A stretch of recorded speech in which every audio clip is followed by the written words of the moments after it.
صل على سيدنا ومولانا محمد وعلى بسم اللہ الرحمن الرحیم۔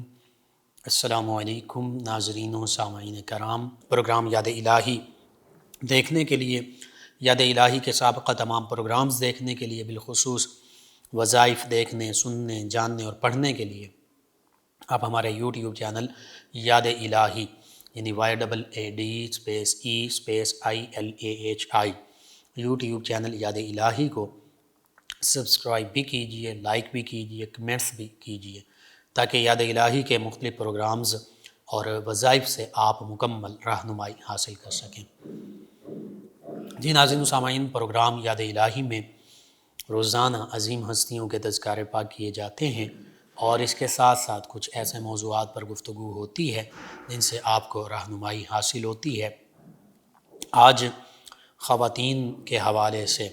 خواتین کا مقام و مرتبہ اسلام اور قرآن و سنت کی تعلیمات کی روشنی میں، اس پر گفتگو ہوگی۔ اس سے پہلے کتاب الشفا سے آج کا خاص وظیفہ، دشمن کو صلح پر آمادہ کرنے کا وظیفہ۔ بعض اوقات آپس میں یہ معاملات ہو جاتے ہیں، بہت بڑی بڑی دشمنیاں بھی ہو جاتی ہیں ایک دوسرے کے حوالے سے۔ اللہ تعالیٰ بچائے ان چیزوں سے، قتل و غارت یا حقوق چھیننا، وراثت کے معاملات دیگر، اور پھر مقدمات اور کیسز اور کورٹس اور کچہریاں، یہ سارے معاملات اللہ تعالیٰ سب کو اپنی حفاظت میں رکھیں۔ تو صلح و صلح خیر، اللہ فرماتا ہے قرآن مجید فرقان حمید میں کہ صلح جو ہے، صلح کرنا، یہ تو بھلائی کا معاملہ، یہ خیر کا معاملہ ہے۔ اصلاح کر دینا، آپس میں لوگوں کو ملا دینا، صلح کروا دینا، یہ خیر ہی خیر ہے۔ تو دشمن کو صلح پر آمادہ کرنے کا وظیفہ، اگر کوئی شخص کسی مقدمے میں راضی نامہ کرنا چاہتا ہو اور فریق ثانی یعنی دوسرا فریق نہ مانتا ہو، تو پھر ایسے شخص کو چاہیے کہ جس کا فریق ثانی راضی نامے پر آمادہ نہیں ہو رہا، صلح پر آمادہ نہیں ہو رہا، پھر ایسے شخص کو چاہیے کہ وہ ظہر کی نماز کے بعد 3000 مرتبہ اللہ تعالیٰ کا اسم مبارک یا غفارو یا غفارو یہ پڑھے، اول آخر تا کا داد میں درود پاک پڑھ لے، اور پھر اللہ رب العزت کی بارگاہ میں دعا کرے، التجا کرے، انشاءاللہ فوراً مقصود حاصل ہوگا۔ یعنی فریق ثانی، دوسرا فریق جو ہے، جو صلح پر راضی نامے پر آمادہ نہیں ہو رہا تھا، وہ خود بخود التجا کرے گا، یعنی اس سے کہے گا کہ ٹھیک ہے، میں راضی نامہ کرتا ہوں، صلح کرتا ہوں، میں راضی ہوتا ہوں، آپس میں صلح و صفائی کر لیتے ہیں۔ تو یہ بہت خوبصورت وظیفہ ہے، دوبارہ سماعت کر لیجیے۔ اگر کوئی شخص کسی مقدمے میں راضی نامہ کرنا چاہتا ہو اور دوسرا فریق راضی نامہ نہ کرنا چاہتا ہو، نہ مانتا ہو، تو پھر ایسا شخص کو چاہیے کہ ظہر کی نماز کے بعد 3000 مرتبہ یا غفارو یا غفارو اللہ تعالیٰ کا اسم مبارک پڑھے، اول آخر تا کا داد میں درود پاک لازمی پڑھے، پھر دعا کرے، اللہ کی بارگاہ میں رو کر گر گڑا کر التجا کرے، انشاءاللہ فوراً مقصود حاصل ہوگا۔ یعنی فریق ثانی جو ہے وہ خود بخود التجا کرے گا، وہ صلح کے لیے، راضی نامے کے لیے تیار ہو جائے گا۔ تو یہ بہت خوبصورت عمل ہے۔ لڑتوں ہوئے کو جن کے معاملات ہیں ان کو آپس میں صلح کے لیے یہ لازمی بتائیے۔ جو سن رہے ہیں ہمیں، اگر مقدمات اور اس طرح کے معاملات ہیں تو وہ خود اس پر عمل پیرا ہوں، انشاءاللہ اللہ تعالیٰ بہتری فرمائے گا۔ آپ اپنے اوراد و وظائف میں آپ کو ضرورت ہے شامل کیجیے، اپنے اعزاء، اقرباء، رشتہ دار، دوست، احباب، پڑوسی، محلہ دار، امت مسلمہ تک پہنچائیے۔ میرے، آپ کے، ہمارے بتانے سے اگر ہمارے کسی ایک بھی مسلمان بھائی، مسلمان بہن، مسلمان فرد کا فائدہ ہوتا ہے تو انشاءاللہ یہ ہمارے لیے دین و دنیا آخرت میں بھلائی، فائدے، نجات اور شفا کا باعث ہوگا۔ اللہ سبحانہ و تعالی ہمیں آسانیاں عطا فرمائے، ہمیں آسانیاں بانٹنے والا بنائے، مشکلات سے ہماری حفاظت فرمائے، آمین۔ جی ناظرین و سامعین، خواتین کا مقام و مرتبہ اسلام کی تعلیمات کی روشنی میں، قرآن و سنت کی روشنی میں، اس پر گفتگو ہوگی۔ اس سے پہلے مختلف مذاہب، مختلف ادوار، مختلف تہذیبوں میں،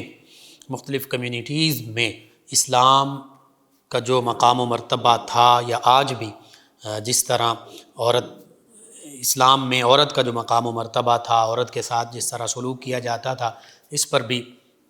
گفتگو کر لیتے ہیں۔ بالخصوص آقا کریم رؤوف الرحیم علیہ صلاۃ و تسلیم کی تشریف آوری آپ کی بعثت سے قبل، جسے زمانہ جاہلیت بھی کہا جاتا ہے، 3-4 تہذیبیں خاص طور پر بڑی معروف تھیں، مشہور تھیں۔ عرب کی تہذیب تھی،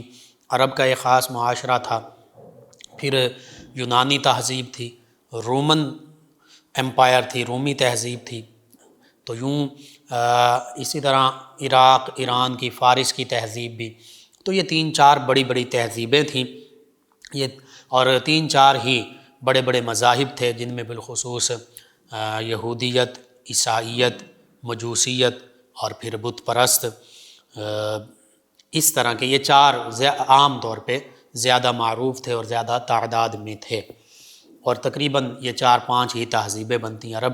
کی ایک کلچر تھا، عرب کی تہذیب تھی، پھر گریک سویلائزیشن، یونانی تہذیب تھی، اور پھر رومن تہذیب تھی، اور پھر فارس کی، ایران والوں کی ایک تہذیب تھی، عجم کی تہذیب تھی۔ عرب، عجم، رومی، یونانی یہ زیادہ معروف تھے۔ 4 ہی تقریباً کم و بیش بڑے بڑے مذاہب تھے، بڑے بڑے مذاہب کے ماننے والے، اور تقریباً کم از کم 4 ہی بڑے بڑے یہ تہذیبیں تھیں۔ ان کے علاوہ بھی چھوٹے چھوٹے مذاہب ہوں گے، چھوٹے چھوٹے تہذیبیں ہوں گی، لیکن زیادہ اہم اور بڑی یہی تھیں۔ تو انہی کے حوالے سے اگر ہم بات کریں تو یہودی جو ہیں، ان کے معاشرے میں بھی عورت کو کوئی خاص مقام حاصل نہیں تھا، اور عورت کو بعض اوقات وہ شر کی بنیاد اور جڑ تصور کرتے تھے۔ اسی طرح عیسائیت کا معاشرہ دیکھا جائے تو عیسائیت میں بھی اگرچہ جو عیسیٰ علیہ السلام کی صحیح تعلیمات کے چند ایک لوگ پیروی کرنے والے تھے، وہ تو اس حوالے سے عورت کے مقام و مرتبے کو کچھ نہ کچھ جانتے تھے، سمجھتے تھے، لیکن وہ آٹے میں نمک کے برابر تھے۔ اور باقی عام طور پر عیسائیوں میں یہ معاملہ تھا کہ وہ عورت کو ہی گناہ کا پیکر سمجھتے تھے، گناہ کا ذریعہ اور مرکز اور منبع جانتے تھے۔ اسی طرح یونانی تہذیب ہے، رومی تہذیب ہے، ان میں بھی عورت کو کوئی خاص وقت حاصل نہیں تھی۔ حتیٰ کہ عرب کی تہذیب دیکھی جائے تو عرب کا کلچر اور زمانہ جاہلیت جسے کہا گیا، اس میں عورت کو تو انسان سے بھی بدتر درجہ حاصل تھا، عورت کو انسان بھی تصور نہیں کیا جاتا تھا، اور یہ تقریباً ان تمام سویلائزیشنز میں، ان تمام معاشروں میں، ان تمام تہذیبوں میں ایسا ہی معاملہ تھا۔ عرب میں تو ایسا معاملہ تھا کہ عورت اگر ماں ہے بھی تو اس کو ماں کا وہ درجہ حاصل نہیں تھا جو اسلام نے عطا کیا۔ یعنی اگر عورت کا شوہر مر جاتا تو بعض اوقات بیٹے ہی اپنی ماں سے شادی کر لیتے، یہ عرب میں رواج تھا۔ اسی طرح دیگر مذاہب اور دیگر تہذیبوں میں رواج یہ تھا کہ اگر عورت کا شوہر فوت ہو گیا تو پھر بعض اوقات شوہر کے بھائی بغیر عورت کی رضامندی کے وہ اسے اپنی وراثت سمجھ لیتے تھے، اس عورت کو۔ اور یہ معاملہ تھا عورت کے ساتھ۔ عورت کو حقیقت یہ ہے کہ اسلام سے پہلے انسان بھی تصور نہیں کیا جاتا تھا،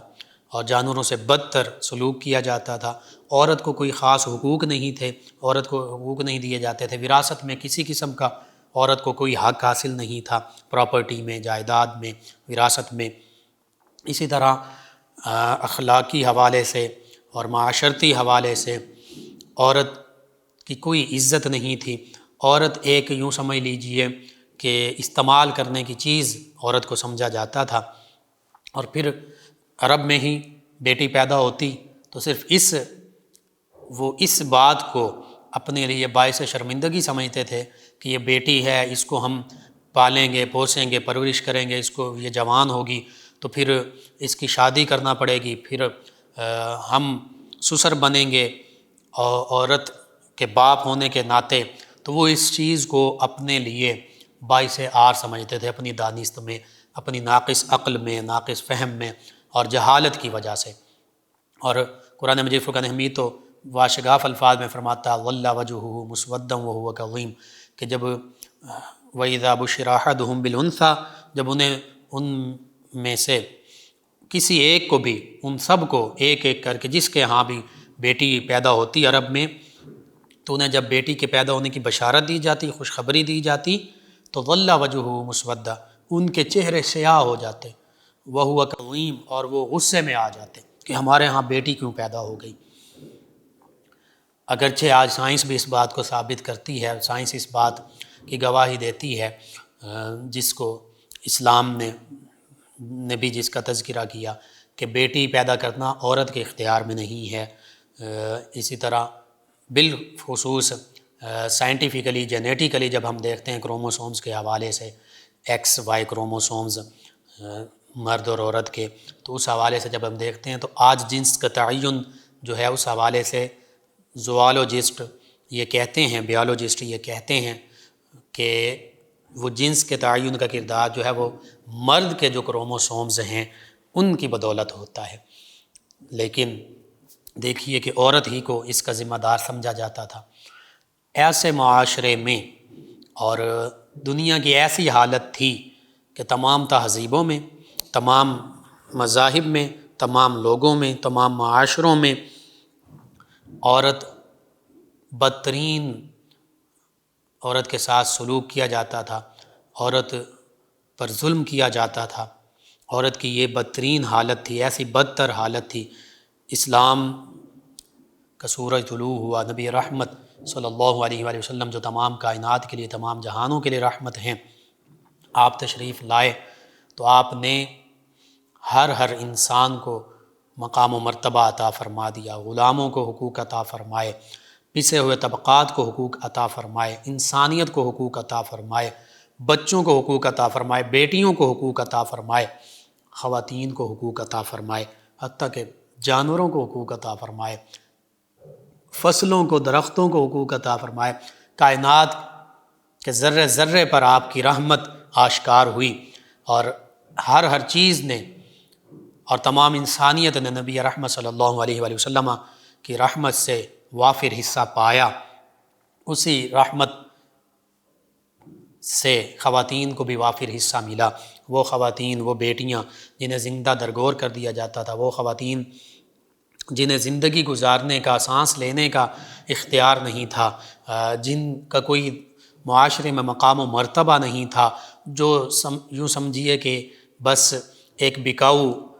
مال کی طرح جسے معاذ اللہ سمجھا جاتا تھا۔ اللہ کے حبیب صلی اللہ علیہ وآلہ وسلم تشریف لائے، عورتیں بازاروں میں بیچی جاتی تھیں، مرد بازاروں میں بیچے جاتے تھے، غلام کے طور پر بکتے تھے، منڈیاں لگتی تھیں، کنیزیں، غلام۔ اسلام کی روشنی آئی،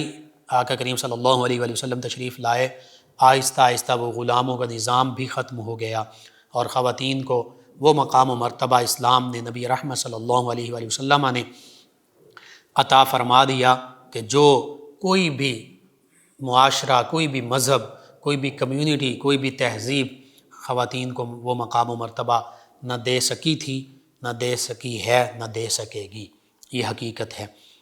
اگرچہ سو کالڈ نام نہاد مہذب معاشرے آج حقوق نسواں کی آوازیں بلند کرتے ہیں، ویمن رائٹس کی بات کرتے ہیں، لیکن اس کے پیچھے بھی ان کے اپنے مقاصد ہوتے ہیں، خواتین کو وہ اپنے مقاصد کے لیے استعمال کرتے ہیں۔ آج بھی خواتین کے حوالے سے آپ غور کر لیجئے کہ خواتین کو کس دین، مذہب اور معاشرے نے حقیقی اس کا مقام و مرتبہ دیا ہے، اور آج بھی کون سے معاشرے، کون سی کمیونٹیز، کون سے لوگ ہیں جو خواتین کو اپنے مقاصد کے لیے استعمال کرتے ہیں۔ اس پر غور و فکر کر لیجئے تو بالکل واضح ہو جاتا ہے کہ اسلام کی تعلیمات آج بھی خواتین کو مقام و مرتبہ دیے ہوئے ہیں، اور غیر اسلامی جتنے بھی مذاہب ہیں، جتنے بھی معاشرے ہیں، کمیونٹیز ہیں، ممالک ہیں، وہ خواتین کو اپنے مقاصد کے لیے استعمال کرتے ہیں۔ چاہے آپ سو کالڈ ان این جی اوز کا ذکر کر لیجئے، ان انٹرنیشنل فنڈڈ آرگنائزیشنز کا ذکر کر لیجئے کہ جو خواتین کے حقوق کی بات کرتے ہیں لیکن حقیقت میں وہ خواتین کو اپنے مقاصد کے لیے استعمال کرتے ہیں۔ اسلام نے کیا حقوق عطا فرمائے اس پر پہلے بات کر لیتے ہیں۔ عورت کو سب سے پہلے عزت، وقار، احترام اسلام نے عطا فرمایا۔ کیسے؟ کہ وہ عورت جو والد کے بعد بیٹوں کی وراثت ٹھہرتی تھی اور بیٹے معاذ اللہ ثم معاذ اللہ کے اپنی ماں کے ساتھ ان کی شادی ہوتی تھی، اس بندھن میں کتنی گری ہوئی انسانیت سے گری ہوئی حرکت یہ معاملہ تھا، لیکن اسلام نے عورت کو ایسی عزت عطا فرمائی، ایسی پاکیزگی عطا فرمائی کہ ایک عورت جو ہے وہ باپ کے لیے بیٹی کا مقام رکھتی ہے۔ اتنا مقدس پاکیزہ رشتہ عطا فرما دیا باپ کو کہ اس سے پیدا ہونے والی جو خاتون ہے، اس کی بیوی سے پیدا ہونے والی اس سے کی نسل میں سے وہ اس کے لیے رحمت بن گئی، وہ بیٹی بن گئی، اور اس بیٹی کی پرورش اچھے انداز سے اسلام کی تعلیمات کے مطابق کرنے کے بعد، اس کا عقد کرنے کے بعد، چاہے وہ ایک بیٹی ہے، دو بیٹیاں ہیں، تین ہیں، چار ہیں، وہ اس کے لیے رحمت ہیں۔ اور ایسی رحمت کہ جب ان کی نیک تربیت کرے اور ان کا عقد کر دے، ان کے حقوق ان کو بہم پہنچا دے، وراثت میں سے حصہ مل جائے، اپنا فرض نبھا دے، تو پھر ایسے بندہ مومن کے لیے اللہ کے حبیب صلی اللہ علیہ وآلہ وسلم نے فرمایا کہ وہ جنت میں میرے ساتھ ہوگا جس طرح یہ دو انگلیاں ہیں۔ اپنی انگلیاں آقا کریم صلی اللہ علیہ وآلہ وسلم نے ملائیں اور فرمایا یہ اللہ تعالیٰ اس کو مقام و مرتبہ عطا فرمائے گا۔ تو باپ کے لیے بیٹی رحمت ہی رحمت بن گئی، اور نبی کریم صلی اللہ علیہ وآلہ وسلم کی اپنی حیات مبارکہ چاروں شہزادیاں، سیدہ زینب، سیدہ رقیہ، سیدہ ام کلثوم، سیدہ فاطمہ الزہرا رضی اللہ عنہن، ان کے ساتھ نبی کریم صلی اللہ علیہ وآلہ وسلم کی محبت آج کائنات کے تمام انسانوں کے لیے، بالخصوص مسلمانوں کے لیے، اپنی بیٹیوں کے ساتھ محبت کا ہمیں درس دے رہی ہے کہ جیسے نبی کریم صلی اللہ علیہ وآلہ وسلم نے اپنی شہزادیوں کے ساتھ محبت کی، سیدہ فاطمہ الزہرا طیبہ طاہرہ رضی اللہ عنہا آپ کے پاس حاضر ہوتی، نبی کریم صلی اللہ علیہ وآلہ وسلم کھڑے ہو جاتے اور ان کی پیشانی پر بوسہ دیتے، ان کو اپنی چادر مبارکہ پر بٹھاتے۔ آقا کریم اب دوسری طرف بیٹیاں کیسے باپ کے ساتھ محبت کرتی ہیں، اور کیسے اللہ تعالیٰ نے بیٹیوں کے دلوں میں والدین کی اور ماں باپ کی، بالخصوص والد کی محبت رکھ دی کہ جب نبی کریم صلی اللہ علیہ وآلہ وسلم سیدہ فاطمہ الزہرا طیبہ طاہرہ رضی اللہ عنہا کے ہاں تشریف لے جاتے تو وہ بھی کھڑی ہو جاتی، وہ بھی آپ کو بوسہ دیتی، اور والد گرامی کو بوسہ دیتی اور پھر اپنے پاس بٹھاتی، عزت اور تکریم اور ادب احترام سے پیش آتی۔ تو یہ اسلام نے درس دیا کہ باپ اور بیٹی کا کتنا پاکیزہ، مقدس، رحمت بھرا یہ رشتہ ہے۔ یہ مقام اللہ تعالیٰ نے عورت کو عطا فرما دیا، یہ کسی اور مذہب، کمیونٹی، معاشرے میں نہیں تھا۔ پھر وہی عورت اس کو بہن کا درجہ دے دیا۔ بہن کے لیے بھی یہ کہ اگر کوئی بھائی اپنی بہنوں کی کفالت کرے اور ان کی اچھی تعلیم و تربیت اور ان کے فرائض سے سبق دوش ہو تو اس کے لیے بھی اللہ تعالیٰ کی طرف سے رحمتیں ہی رحمتیں اور اجر ہی اجر ہے۔ اور بہن بھائی کی محبت یہ بھی عجیب محبت ہے کہ آپ دیکھ لیجئے، واقعہ کربلا دیکھیے، سیدہ زینب رضی اللہ عنہا سیدنا امام حسین رضی اللہ عنہ کی ہمشیرہ ہیں، اور کیسی محبت کا انداز کہ اپنے بیٹوں کو بھی قربان کر دیا سیدنا امام حسین رضی اللہ عنہ کے حکم پر، اسلام کی خاطر، حق کی خاطر۔ یہ ایک مثال ہے۔ نبی کریم صلی اللہ علیہ وآلہ وسلم کی رضائی بہنیں، بالخصوص سیدہ شیمہ رضی اللہ عنہا، پھر نبی کریم صلی اللہ علیہ وآلہ وسلم کی پھپھی جان، بالخصوص سیدہ صفیہ رضی اللہ عنہا، اپنے بھائی سیدنا حمزہ رضی اللہ عنہ کو غزوہ احد میں شہید ہوتے دیکھا تو کیسے محبت کا انداز تھا۔ یہ چند ایک مثالیں ہیں۔ ہمارے اسلامی تاریخ میں صحابیات،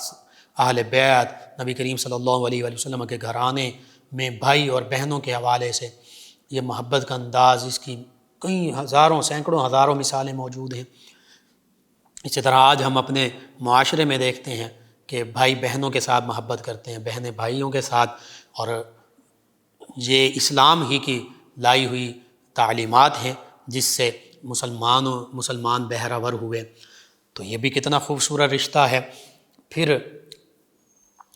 بیوی کا رشتہ ہے کہ قرآن مجید فرقان حمید نے ہن لباس لکم وانتم لباس لہن فرما دیا کہ میاں بیوی ایک دوسرے کا لباس ہیں، یعنی ایک دوسرے کی مکمل ایک دوسرے کے لیے عزت کا باعث ہے۔ لباس بظاہر عزت کا باعث ہوتا ہے، اگر کوئی جسم پر عیب ہو اس کو ڈھانپنے کا باعث بنتا ہے، اس کو چھپانے کا باعث بنتا ہے۔ تو میاں بیوی کے بارے میں بتا دیا کہ یہ ایک دوسرے کے لیے عزت ہی عزت ہے، ایک دوسرے کی خوبصورتی ہیں۔ اگر کوئی بحیثیت انسان کوئی عیب بھی ہے تو اس عیب کو چھپانے کا باعث ہے۔ اور پھر شوہر کے لیے بیوی کے حقوق ادا کرنا، بیوی کے لیے شوہر کے حقوق ادا کرنا، یہ باعث اجر و ثواب، حتیٰ کہ یہ ایسا خوبصورت رشتہ، محبت بھرا رشتہ بنا دیا اور پاکیزہ رشتہ، اللہ کے نام پر مسلمان بندہ مومن کے لیے اس کی بیوی جو ہے وہ حلال ہوتی ہے، حلال ٹھہرتی ہے، اور اسی سے نسل انسانی کی ارتقاء ہوتا ہے، افزائش انسانی، یعنی انسانی نسل اولاد کی صورت میں بڑھتی ہے، پھلتی پھولتی ہے، اور پھر نبی کریم صلی اللہ علیہ وآلہ وسلم کی امت اس کے افراد میں اضافہ ہوتا ہے۔ تو یہ کتنا خوبصورت رشتہ، اور یہ ایسا خوبصورت پاکیزہ رشتہ ہے کہ اگر میاں بیوی ایک دوسرے کے حقوق ادا کریں تو ایک دوسرے کے لیے وہ جنت کے ضامن بن سکتے ہیں۔ حتیٰ کہ میاں بیوی کے جو آپس کے تعلقات ہیں، ازدواجی تعلقات، اس کے حوالے سے احادیث مبارکہ میں کثیر روایات موجود ہیں۔ ایک روایت تو یہ بھی ہے کہ اگر مرد اور عورت، شوہر اور بیوی، بالخصوص مرد کے لیے کہ وہ عشاء کی نماز بھی پڑھے جماعت کے ساتھ، عورت بھی گھر میں پڑھے، پھر فجر کی نماز مرد جو ہے، شوہر جو ہے وہ مسجد میں جماعت کے ساتھ پڑھے، عورت بھی گھر میں پڑھے، اور میاں بیوی اپنے ازدواجی تعلقات قائم کریں، تو یہ رات پوری اس طرح ہے جیسے انہوں نے پوری رات اللہ کی عبادت کی۔ تو یوں اللہ رب العزت کی طرف سے، اللہ کے حبیب صلی اللہ علیہ وآلہ وسلم کی طرف سے ان تمام جو خواتین کے مراتب ہیں، مقامات ہیں، ان کا جب ہم ذکر کرتے ہیں تو کتنے خوبصورت یہ مقام و مرتبے ہیں جو عورت کو عطا کیے گئے ہیں۔ اور عورت چاہے ماں کے روپ میں ہے، بہن کے روپ میں ہے، بیوی کے روپ میں ہے، بیٹی کے روپ میں ہے، یہ ایک بندہ مومن کے لیے، مسلمان مرد کے لیے باعث عزت ہیں، باعث وقار ہیں اور باعث افتخار ہیں۔ اسی طرح ماں کا ذکر کیا جائے، جو عورت کا ایک بلند مقام و مرتبہ جو اسلام نے حقیقی معنوں میں ماں کو عطا کر دیا، عورت کو عطا کر دیا، کہ الجنت تحت اقدام الامہات فرما دیا کہ جنت جو ہے وہ ماؤں کے قدموں تلے ہے، یعنی ماں کی خدمت کریں گے تو جنت پا لیں گے۔ اور یہ بھی حدیث مبارکہ میں فرمایا گیا کہ تمہارے ماں باپ تمہارے جنت بھی ہیں، دوزخ بھی ہیں، یعنی اگر ان کی خدمت کرو گے، ان کے راضی کر لو گے تو جنت پا لو گے، اور اگر ان کو ناراض کر دو گے تو ہو سکتا ہے کہ جہنم کا باعث بن جاؤ، جہنم کے مصداق بن جاؤ۔ تو یوں حقیقت یہ ہے کہ اسلام نے ہی خواتین کو، عورتوں کو وہ مرتبہ، وہ حقوق، وہ مقام عطا فرما دیا ہے جو کوئی اور مذہب، کوئی اور علاقہ، کمیونٹی، معاشرہ، کوئی آرگنائزیشن، کوئی تنظیم، کوئی فرد نہیں دے سکتا، کوئی ادارہ نہیں دے سکتا۔ یہ تو مختصراً میں نے عرض کر دیا۔ اس حوالے سے آپ قرآن و حدیث کی تعلیمات پڑھ لیجئے، اسلامی تعلیمات پڑھ لیجئے، تو پھر دیکھیے کہ کیسے کیسے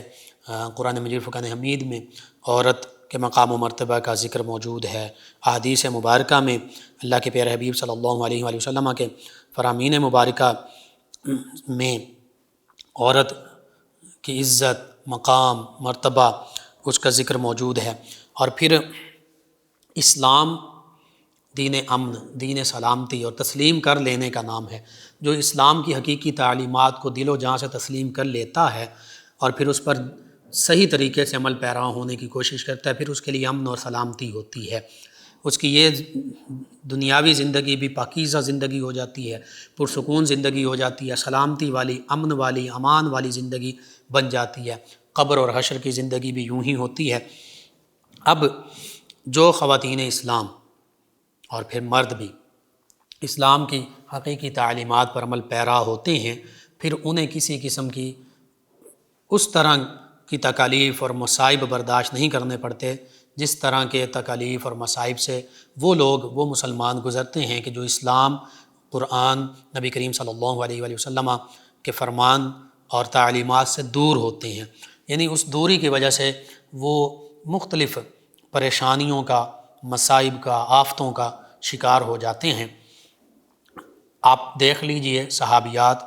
امہات المومنین، مومنوں کی مائیں، اہل بیت اطہار میں عظیم خواتین، ان کی زندگیوں کو پڑھیے، کتنی خوبصورت ان کی زندگیاں تھیں، پاکیزہ زندگیاں تھیں۔ ہماری خواتین اسلام کے لیے مشعل راہ ہیں ان کی زندگیاں۔ آج ہم اپنے بچوں کو school, college, universities, A level, O level, مختلف degrees, M Phil, P H Ds کرواتے ہیں، ضرور کروائیے، لیکن اگر ایک عورت جو ہے وہ یہ تعلیم حاصل کر رہی ہے، مرد بھی، تو اس کے ساتھ ساتھ اس سے بڑھ کر زیادہ ضروری یہ ہے، لازم ہے کہ قرآن و سنت کی، اسلام کی تعلیمات ہم اپنی آنے والی نسلوں کو دیں، اپنے بچوں کو، بچیوں کو، تاکہ وہ سمجھ پائیں کہ اللہ اور اللہ کے حبیب صلی اللہ علیہ وآلہ وسلم کہ جن کی ہم نے اطاعت کرنی ہے، جن کے حکم کی ہم نے تعمیل کرنی ہے، ان کی تعلیمات کیا ہیں، وہ ہم سے کیا چاہتے ہیں۔ ہمارا پیدا کرنے والا اللہ جو ہمارا خالق ہے، مالک ہے، رازق ہے، معبود ہے، مسجود ہے، جس نے ہمیں پیدا فرمایا، وہ ہم سے کیا چاہتا ہے۔ اور حقیقت یہ ہے کہ جو ہمارا پیدا فرمانے والا ہے اللہ رب العزت، ہم تو ہمیں سب سے پہلے تو اسی سے محبت رکھنی ہے، اسی کے احکام کی تعمیل کرنی ہے، اور پھر وہ احکام نبی کریم صلی اللہ علیہ وآلہ وسلم کے وسیلے سے آپ کی زبان مبارکہ سے ہم تک پہنچے ہیں، اور اللہ ہی نے آپ کے اسوہ حسنہ کو ہمارے لیے، آپ کی حیات مبارکہ کو اسوہ حسنہ بنا دیا ہے، تو اسی کی پیروی کرنی ہے۔ اور اگر آج ہم خود، ہماری آنے والی نسلیں، ہمارے بچے بچیاں، وہ قرآن، حدیث، اسلام، نبی کریم صلی اللہ علیہ وآلہ وسلم کی سیرت مبارکہ، امہات المومنین، مومنوں کی مائیں، ان کی سیرت مبارکہ، صحابیات، اہل بیت کرام، ان کی سیرت مبارکہ سے اگر دور ہیں تو پھر اس کا مطلب یہ ہے کہ ہم اپنی زندگی کے حقیقی مقصد سے دور ہو چکے ہیں۔ دین سے دوری آج ہر ہمارے مسئلے کی وجہ ہے۔ جو بھی ہمیں مسائل پیش آتے ہیں کسی بھی قسم کے، ان تمام مسائل کی ایک ہی وجہ ہے، اسلام اور اسلام کی حقیقی تعلیمات، یعنی دین سے دوری، اور ان کا علاج، ان کا حل بھی صرف اور صرف ایک ہی ہے، اللہ کے حبیب صلی اللہ علیہ وآلہ وسلم کی تعلیمات، اسلام کی تعلیمات، دین سے قربت اختیار کرنا، ان کو سمجھنا، دین کی تعلیمات کو پڑھنا، سمجھنا، ان پر عمل پیرا ہونے کی کوشش کرنا، یہی حل ہے۔ یہی وجہ ہے جو لوگ اسلام سے دور ہوتے ہیں، اسلام کی تعلیمات کا انہیں پتہ نہیں ہوتا، بالخصوص ہماری آج کی نوجوان نسل، انہیں پھر مختلف فتنے پھیلانے والے لوگ آسانی سے ٹریپ کر لیتے ہیں اور اپنی لائن پر لگا لیتے ہیں، چاہے وہ سیکولر ہوں، لبرل ہوں، لادین ہوں، چاہے وہ قادیانیت کا فتنہ ہو، لادینیت کا فتنہ ہو، اس کے علاوہ دیگر جو فتنے آج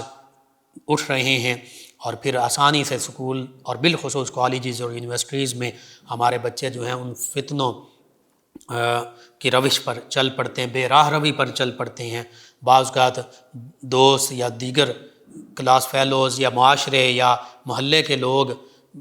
ایسے ملتے ہیں جو سگریٹ پینے والے ہوتے ہیں، نشہ کرنے والے ہوتے ہیں، ہمارے بچوں کو وہ اس کام پر لگا دیتے ہیں۔ اسی طرح بچیاں ہیں تو بچیوں کے حوالے سے بعض اوقات کالج فیلو، یونیورسٹی فیلو یا محلے میں رشتہ داروں میں بھی بعض اوقات ہو سکتا ہے ایسی دیگر بچیاں ہوں جو خود گمراہ ہو چکی ہوں یا مختلف معاملات میں، برے معاملات میں پھنسی ہوئی ہوں، تو وہ ان کی صحبت، ان کے پاس بیٹھنے کی وجہ سے، دین کی دوری کی وجہ سے ہماری بچیاں اللہ نہ کرے اس معاملے کی طرف چلی جائیں۔ تو یہ ساری چیزیں ہمیں سوچنی ہیں۔ آج اس پر تو بات ہوتی ہے، عورتوں پر تشدد کا ذکر کیا جاتا ہے۔ اسلام نے بالکل عورتوں کو تو حقوق عطا فرمائے ہیں، مقام و مرتبہ عطا فرمایا، کہیں تشدد کا حکم نہیں دیا۔ وہ ایک تعدیباً جو مار ہے اس کا ذکر قرآن مجید فرقان حمید میں، حدیث مبارکہ میں ملتا ہے، لیکن وہ پہلا عمل نہیں ہے، وہ بالکل آخری عمل ہے، اور اس میں بھی وہ اصلاح کے لیے، اور ایسی مار نہیں کہ جو زخم ہو یا جو تشدد والی مار ہو، صرف وہ آخری درجے پر وہ سمجھانے کے لیے ہے، وہ ایسی نہیں ہے کہ جو تشدد ہو۔ لیکن جو آج کل معاملات ہوتے ہیں، تیزاب پھینک دینا یا قتل کر دینا یا بہت زیادہ مارنا پیٹنا، زخمی کر دینا، بازو توڑ دینا، یہ کہیں بھی اسلام میں اس کا کہیں بھی ذکر نہیں ملتا، کہیں کوئی حکم نہیں ملتا، شائبہ تک نہیں۔ اسلام کے حوالے سے لوگ انگلی اٹھانے کی کوشش کرتے ہیں، اسلام پر اعتراض کرنے کی کوشش کرتے ہیں، یہ سبھی غیر اسلامی معاملات ہیں۔ یہ وہی لوگ کرتے ہیں عام طور پر، اور اکثر جو دین سے دور ہوتے ہیں، جو جاہل ہوتے ہیں، جنہیں بالکل خبر نہیں ہوتی کہ اسلام اور قرآن اور اللہ کا پیغام، اللہ کے حبیب صلی اللہ علیہ وآلہ وسلم کا فرمان ہماری کیا رہنمائی کرتا ہے۔ تو بہرحال اس کو بالکل اسلام کی تعلیمات اس کو کنڈیم کرتی ہیں، اس حوالے سے کسی قسم کا اسلام ان چیزوں کا نہ حکم دیتا ہے، نہ ان چیزوں کی تائید کرتا ہے۔ تو جب ہم اس حوالے سے دیکھتے ہیں تو حقیقت میں جو لوگ ناواقف ہیں اسلام کی تعلیمات سے، اسلام سے دور ہیں، جہالت کے گڑھوں میں غرق ہیں، وہ اس طرح کے معاملات کرتے ہیں۔ اور پھر اس سے بھی آگے آپ جائیے، یہ تو ایک ظاہری تشدد اور وائلنس ہے۔ ایک تشدد وہ ہے جو روح کو گھائل کرتا ہے، جو ذہنوں کو گھائل کر رہا ہے۔ وہ تشدد کیا ہے؟ وہ روحانی، ذہنی، قلبی، اخلاقی تشدد ہے۔ وہ آپ دیکھ لیجئے یورپین کنٹریز اور دیگر مذاہب کو دیکھ لیجئے کہ وہاں پر، بالخصوص یورپ کی بات کر لیجئے، امریکہ کے معاشرے کی بات کر لیجئے، وہاں پر کہا جاتا ہے کہ عورتوں کو بڑے حقوق حاصل ہیں۔ کیا حقوق حاصل ہیں؟ وہاں پر عورت اور مرد شادی کے بغیر جو تعلقات ہیں وہ قائم کر سکتے ہیں، اور جب وہ تعلقات قائم کرتے ہیں تو ان سے جو بچے پیدا ہوتے ہیں پھر وہ بعض اوقات چونکہ گورنمنٹ کی کفالت میں ہوتے ہیں یا صرف ماں کے پاس ہوتے ہیں، اور بعض اوقات بچوں کو اپنے باپ کا ہی نہیں پتہ ہوتا کہ ہمارا باپ کون ہے۔ اور کیونکہ مادر پدر آزاد معاشرہ ہے، اور عورت جو ہے وہ ایک قسم کی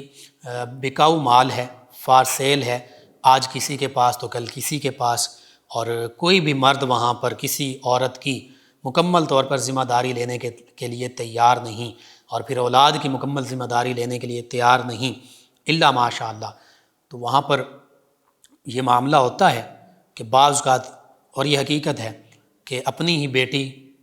مرد کو نہیں پتہ کہ یہ میری بیٹی ہے، بعد میں ایسے معاملات ہوئے، ایسے واقعات ہوئے، بعد میں پتہ چلا کہ یہ تو میری بیٹی تھی، کسی دور میں اس کی ماں کے ساتھ میرے تعلقات تھے اور اس سے یہ پیدا ہوئی تھی، اور مرد نے، اس باپ نے تو قطع تعلق ہی اختیار کر لی، وہ کسی اور عورت کے ساتھ آگے اس کے تعلقات پیدا ہو گئے۔ تو ایک وقت آیا کہ وہی جو اس کی اپنی بیٹی تھی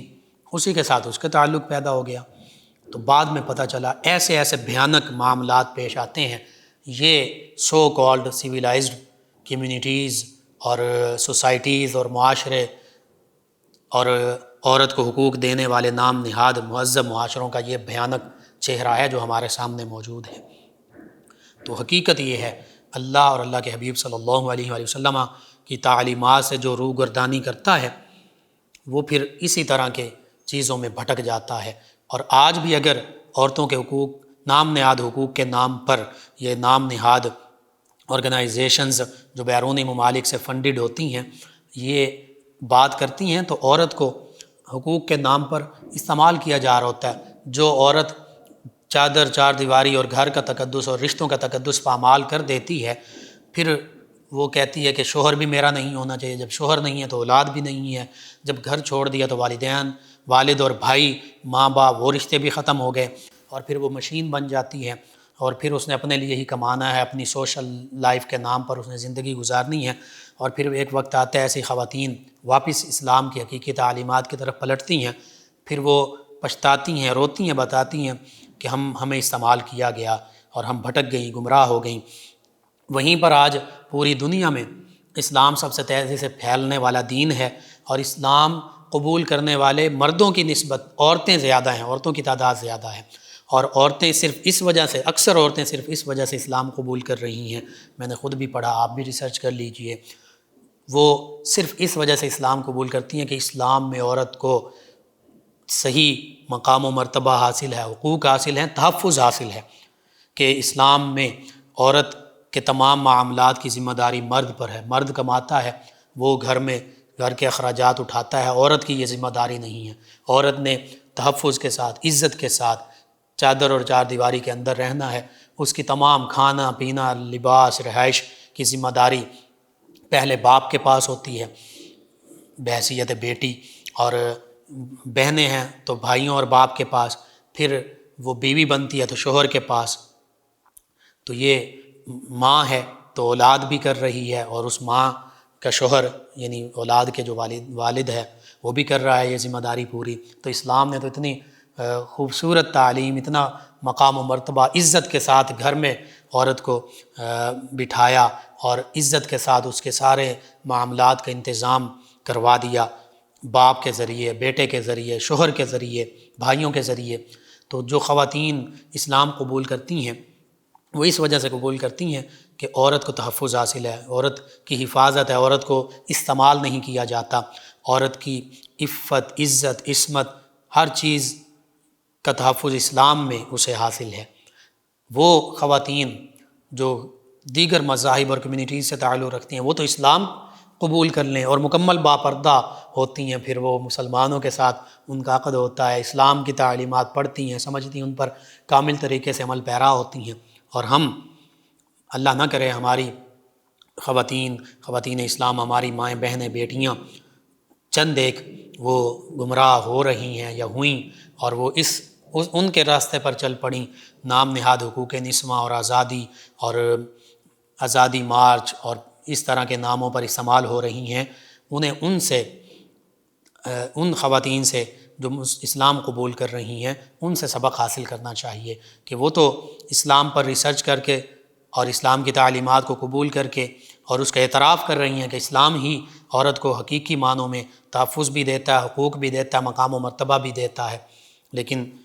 وہ کون سی پھر مسلمان خواتین ہیں سو کالڈ جو یہ سمجھتی ہیں معاذ اللہ ثم معاذ اللہ کہ اسلام خواتین کے حقوق کو دباتا ہے، خواتین کو حقوق نہیں دیتا، اسلام، پردہ، یہ چیزیں عورت کے معاملات میں رکاوٹ ہیں، تو یہ بالکل غلط کہتی ہیں۔ اللہ سبحانہ وتعالی سے یہ دعا ہے، اللہ تعالی ہمیں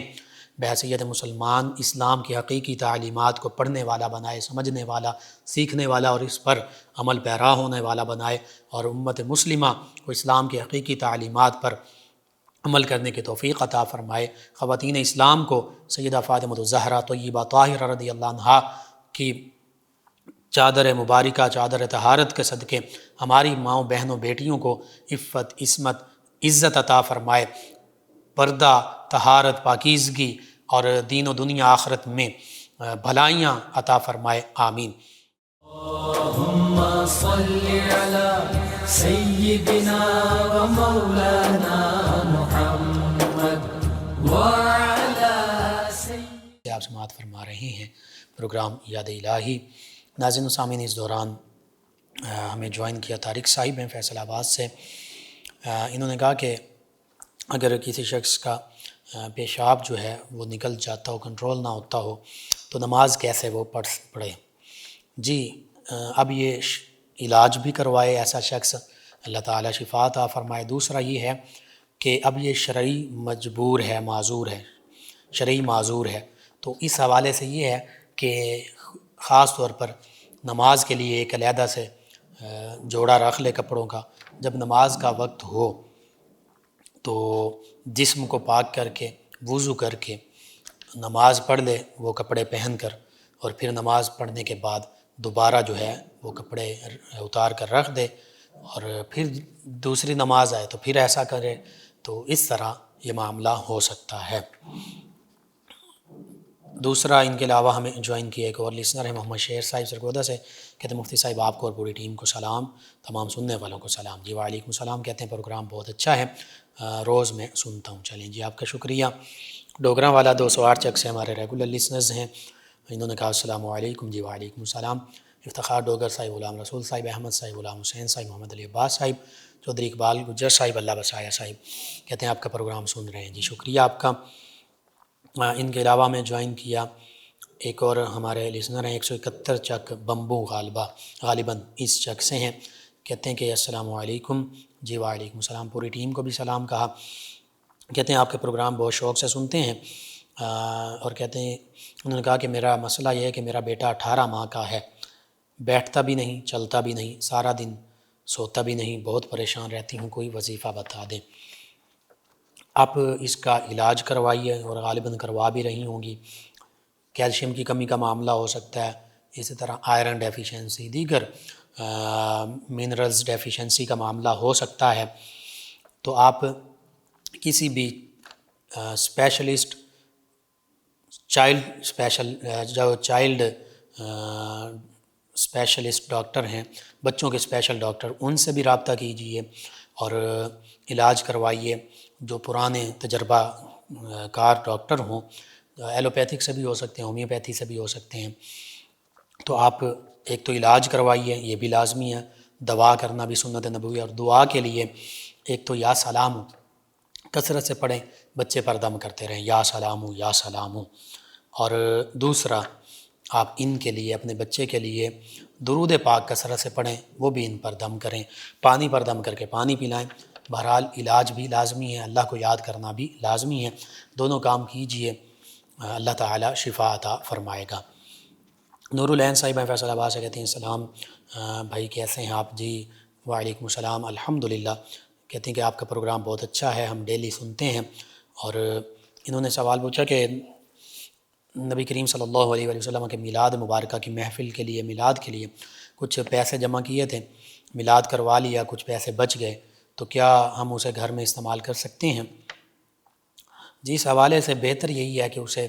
میلاد کے حوالے سے ہی آپ استعمال کیجئے، بہتر یہی ہے۔ اور بالخصوص اگر آپ نے منت مانی تھی، نظر مانی تھی، تو اس حوالے سے بہتر یہی ہے۔ لیکن اگر آپ کے اپنے ہی پیسے تھے اور آپ نے خود ہی گھر والوں نے اکٹھے کیے تھے، تو پھر میلاد سے اضافی اگر بچ گئے ہیں، اپنے پیسے ہیں، منت کا بھی معاملہ نہیں ہے، واجب یا شرعی منت واجب جو ہوتی ہے، تو پھر آپ استعمال بھی کر سکتے ہیں۔ لیکن بہتر پھر بھی یہی معاملہ ہے، میں نے پہلے بھی عرض کیا تھا کہ آپ اس کو میلاد ہی کے معاملے میں استعمال کیجئے، یا یوں کر سکتے ہیں کہ ابھی استعمال کر لیجئے، جتنے استعمال کیے دوبارہ وہ اکٹھے کر کے دوبارہ میلاد میں استعمال کر لیں۔ ان کے علاوہ چونکہ آپ کی اپنی ملکیت میں اور خاص طور پر وہ منت کے حوالے سے بھی نہیں تھے، تو پھر آپ استعمال کر سکتی ہیں۔ ایک اور لسنر انہوں نے کہا کہ اولاد نہیں ہو رہی، ڈاکٹرز نے بھی جواب دے دیا ہے، اور کہتی ہیں کہ آپ نے وظیفہ بتایا تھا وہ بھی کر لیا، کوئی راستہ نظر نہیں آ رہا، کوئی وظیفہ ہے اور کوئی وظیفہ ہے تو بتا دیں۔ جی میں عرض کرتا ہوں، ڈاکٹرز، ہر ڈاکٹر کا اپنا علم ہوتا ہے، ایلوپیتھک ڈاکٹرز کا اپنا علم ہے، ہومیوپیتھک کا اپنا ہے، جو طب یونانی یا طب نبوی سے علاج کرتے ہیں ان کا اپنا علم ہے۔ پھر اس میں بھی کسی کا 5 سال کا تجربہ ہے، کسی کا 10 سال کا تجربہ ہے، کسی کا 20 سال 30 سال کا تجربہ ہے، اور کچھ ڈاکٹرز جو ہیں وہ مختلف بیماریوں کے حوالے سے ان کا تجربہ ہوتا ہے۔ تو اس حوالے سے جو خاص طور پر اسی فیلڈ کے ڈاکٹرز ہوں اور ان کا کافی تجربہ ہو، 15 20 30 سال کا جن کا تجربہ ہو، اور حقیقت میں لوگوں کو ان کے ذریعے سے اللہ تعالیٰ نے شفا بھی عطا فرمائی ہو، تو ان کے پاس بیٹھیے۔ ہو سکتا ہے بعض اوقات ایک جو طریقہ علاج کے ڈاکٹرز ہوتے ہیں انہوں نے جتنا پڑھا ہوتا ہے، ان کے اپنے نالج کے مطابق وہ ٹھیک بات کر رہے ہوتے ہیں، جتنا انہوں نے پڑھا ہوتا ہے کہ یہاں تک ہی ہم سمجھتے ہیں، وہ اپنے طور پہ کہہ دیتے ہیں اپنے نالج کے مطابق جو انہوں نے پڑھا ہوتا ہے کہ اب آپ کے ہاں اولاد نہیں ہو سکتی۔ ہو سکتا ہے دوسرا طریقہ علاج ان کے ذریعے سے اللہ تعالیٰ لوگوں کو وہ وسیلہ بنتے ہیں، ان کے ذریعے سے لوگوں کے یہ معاملہ حل ہو رہا ہو، تو یوں آپ طریقہ علاج بدل لیجئے۔ جو پرانے اور مشہور اور تجربہ کار لیڈی ڈاکٹر خاص طور پہ اگر ہیں کسی اور طریقہ علاج میں، تو ان سے علاج کروائیے، اللہ کو یاد کیجئے۔ اللہ کو یاد کرنے کے حوالے سے، اس حوالے سے، اولاد کے حوالے سے سورہ کوثر 111 مرتبہ روزانہ پڑھیے، اول آخر تا اعداد میں درود پاک یہ پڑھیے، یا ربی لا تذرنی فردا وانت خیر الوارثین، ربی لا تذرنی فردا وانت خیر الوارثین، اس کو کثرت سے پڑھیے۔ اللہ پر کامل یقین رکھیے۔ اللہ کے ہاں دیر ہو سکتی ہے، اندھیر نہیں ہے، اللہ ہی اولاد عطا فرماتا ہے۔ ہم نے ایسے معاملات دیکھے ہیں کہ 18 سال کے بعد اولاد ہوئی، اس اللہ کے بندے نے دوسری شادی کی تو پہلی ہی بیوی سے 18 سال بعد اللہ تعالیٰ نے بیٹا عطا فرما دیا، اور یہ ایک نہیں کئی اس طرح کے معاملات ہوئے، 12 سال بعد، 15 سال بعد، 18 سال بعد پہلی ہی بیوی سے اللہ تعالیٰ نے اولاد عطا فرما دی۔ تو یہ اللہ تعالیٰ جسے چاہتا ہے، قرآن مجید فرقان حمید میں بھی بیٹوں سے نوازتا ہے، جسے چاہتا ہے بیٹیوں سے نوازتا ہے، جسے چاہتا ہے بیٹوں اور بیٹیوں دونوں سے نوازتا ہے۔ ہاں یہ بھی فرما دیا کہ جسے چاہتا ہے نہ بیٹے عطا فرماتا ہے نہ بیٹیاں عطا فرماتا ہے، یہ اس کا باقی بحیثیت انسان کوشش کرنا دعا کے ذریعے مایوس نہیں ہونا چاہیے، کوشش کرتے رہنا چاہیے۔ ان کے علاوہ طیب حسن شاہ صاحب ہیں راجہ بیر والا، انہوں نے ہمیں جوائن کیا، آپ کا شکریہ۔ آپ تمام ویورز لسنرز کا شکریہ، آپ ہمیں جوائن کرتے ہیں، اپنے فیڈ بیک سے آگاہ کرتے ہیں۔ ناظرین و سامعین، پروگرام یاد الہی کا وقت ختم ہو جاتا ہے، انشاءاللہ کل صبح دوبارہ آپ سے ملاقات ہوگی۔ پروگرام یاد الہی اپنے میزبان محمد لقمان رضا الحمدین کو اجازت دیجیے۔ اللہ نگہبان۔ اللهم صل على سيدنا ومولانا